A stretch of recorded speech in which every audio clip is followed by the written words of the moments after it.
Okay, so this should start streaming anytime now. Let's see, not there, not there, waiting for it. Things we think we are already live. So, um, today, this could be pretty much of a surprise for people who have recently joined us or started um, reviewing our materials. If you're recent, most likely you're not aware of this topic. If you have followed us for the past 3 years and almost and a half, then you remember that I had an entry that you could find in Ko-fi where I called Marina the Donizetian Zarzuela.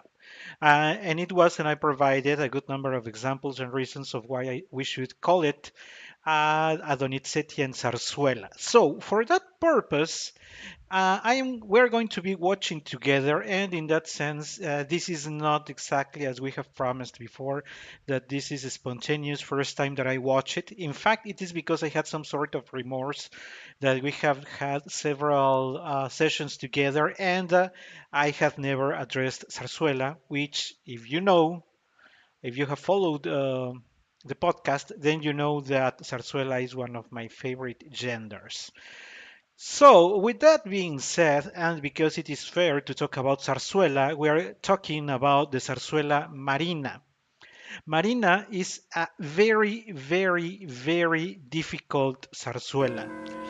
Many people also call it the small gender because people say this is not as solid as watching an opera, but in fact it is in particular this one is way more complicated because there are several things that make life of the singers very difficult. It takes an extraordinary tenor. It also takes an extraordinary soprano to be able to perform on this zarzuela. That's the reason why, even for the companies that present zarzuelas, this is not a very common or this is not often represented. You need a soprano that has a well developed, mature voice, and for the tenor, you also need a very well developed, mature voice, and the both of them with a great easiness for high notes, and in particular for the soprano for ornamentation. Heavier than a Lucia di Lammermoor, not as heavy as a Leonora in Il Trovatore, but there is a very particular type of soprano that can address this role.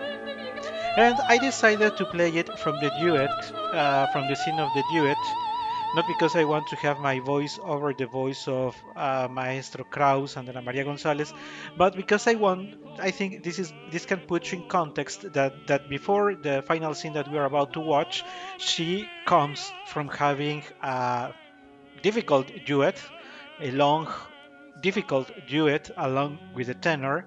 And so she's been on the stage singing often. And so as the zarzuela approaches its end, she has been singing previous to her final part.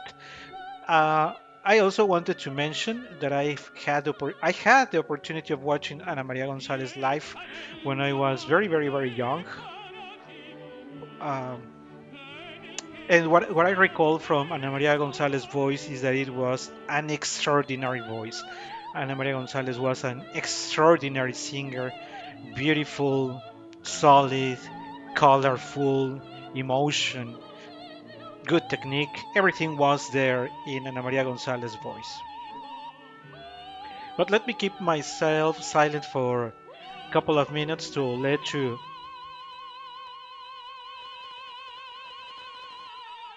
enjoy this duet.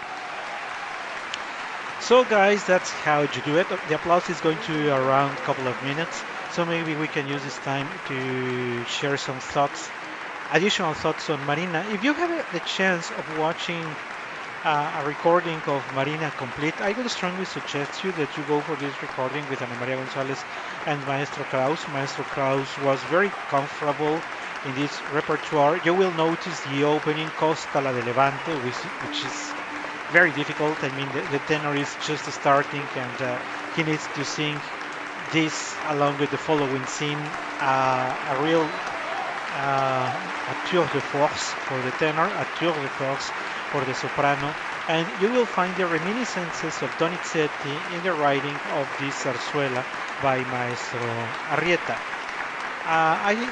I did some research trying to find whether this was illicit. It was explicit in the sense that Maestro Arrieta wanted to do some sort of homage towards Donizetti and probably Lucia de Lammermoor, but I could not confirm it. We only have the music where you can witness yourself that he's actually doing it. And this is where the surprise is coming. She's going to start with some ornaments and then she's going to bring into the type of ornamentation that we know from the mat scene of Lucia de Lammermoor. You will notice that her ornaments are similar to what John Sutherland does there.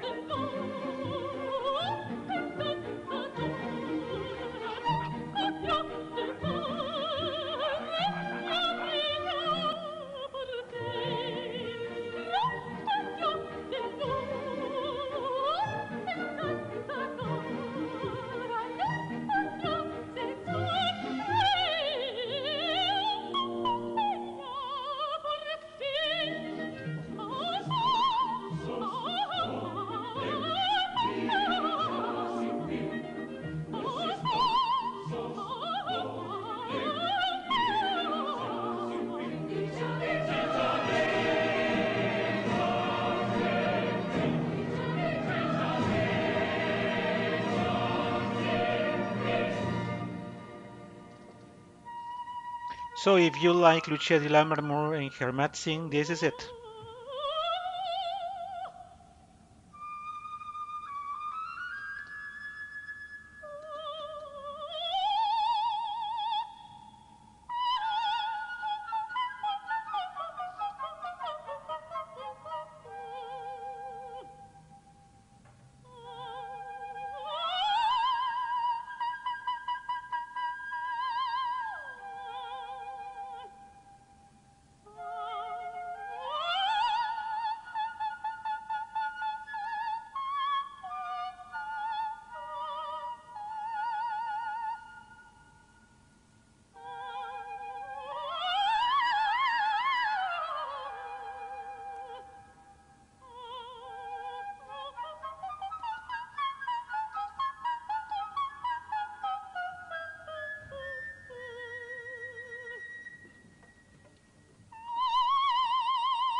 Solid, very, very well impostated high note.